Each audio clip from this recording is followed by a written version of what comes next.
This should really go without saying, but because many of us have been warped and programmed to submit to authority without question through our 15,000-hour public school indoctrination program, it may not be so obvious.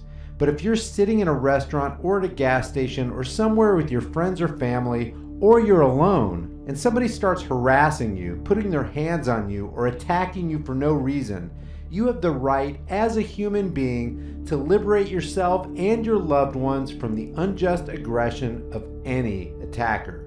And I mean any attacker, even if the attacker is wearing a uniform, a badge, and a gun.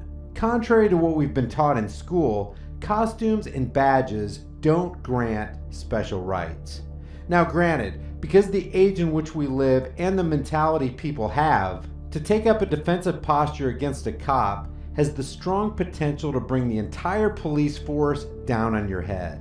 And even if you're in the right, you may not live through the experience. But the bottom line is that a cop is an individual just like you.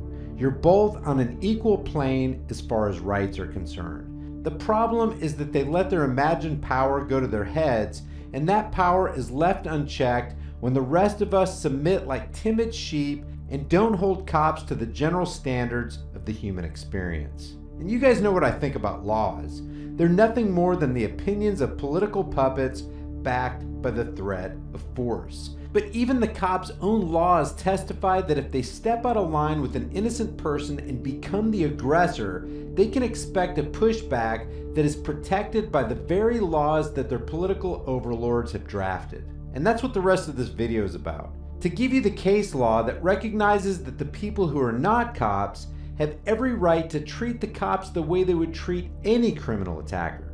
Knowledge is power, and it's the key to liberty.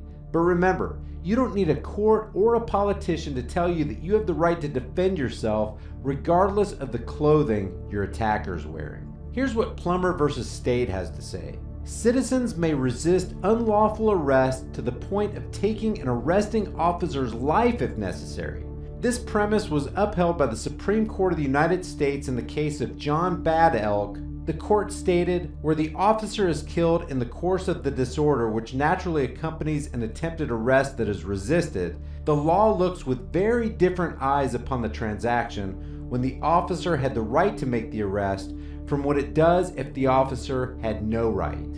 What may be murder in the first case might be nothing more than manslaughter in the other, or the facts might show that no offense has been committed.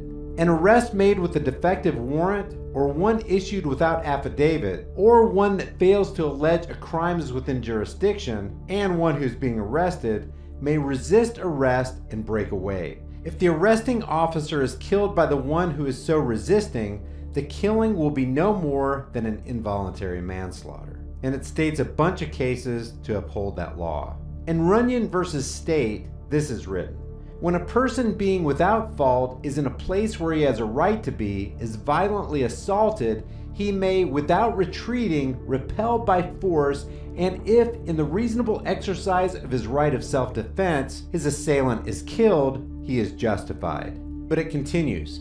These principles apply as well to an officer attempting to make an arrest who abuses his authority and transcends the bounds thereof by the use of unnecessary force and violence as they do to a private individual who unlawfully uses such force and violence. And they appeal to many other cases for this precedent.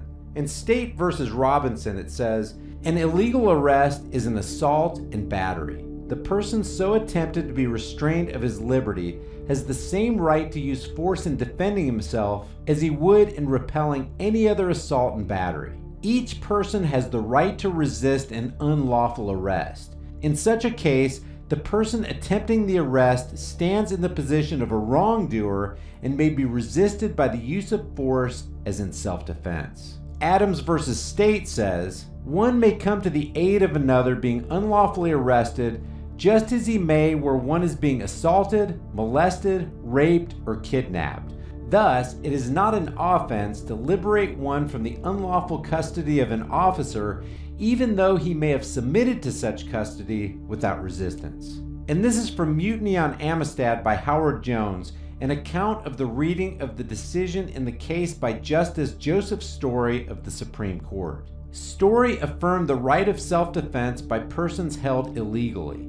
In his own writings, he had admitted that a situation could arise in which the checks and balances principle ceased to work and the various branches of government concurred in a gross usurpation. There would be no usual remedy by changing the law or passing an amendment to the Constitution should the oppressed party be a minority. And Story concluded, if there be any remedy at all, it is a remedy never provided by human institutions.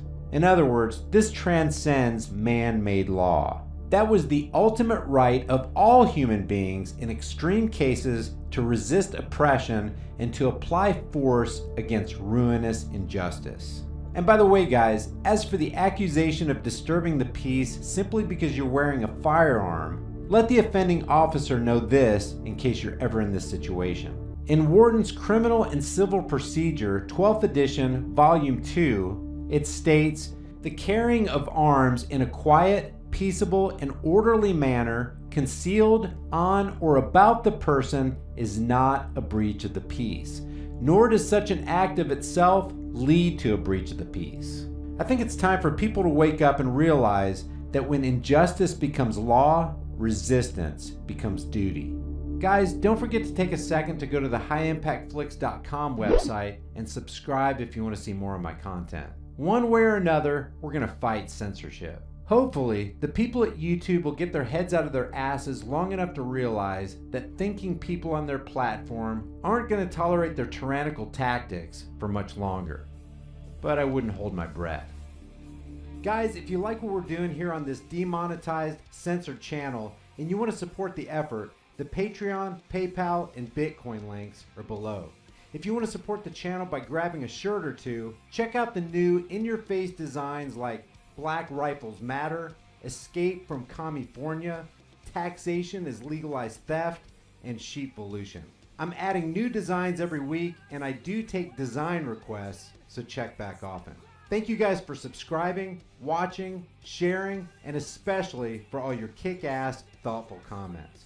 I'll see you guys in the next heavily censored, demonetized video. Take a ride on the wild side.